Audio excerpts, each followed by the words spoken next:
হ্যাঁ সবাই প্লেট দাও। ভাই আজকে আপনি বন্টন করে দিবেন? হ্যাঁ আজকে হুজুর আমাকে দায়িত্ব দিয়েছে, দাও তোমার প্লেট দাও। 1 পিস গোস্ত, 3 পিস আলু। এরে আমি তো গোস্ত পাইলাম না, গোস্ত তো শেষ হয়ে গেল। এমন কেউ আছো যেন গোস্ত খাবে না?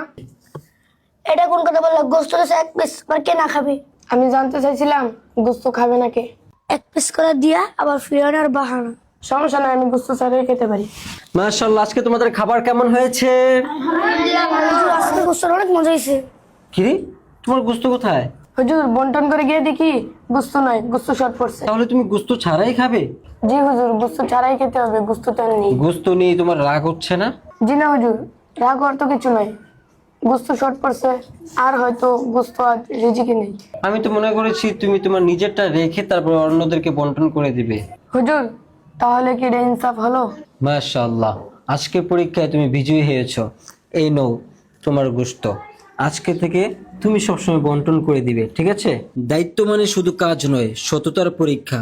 সত্যিকারের ন্যায় বিচার শুরু হয় নিজের প্লেট থেকেই।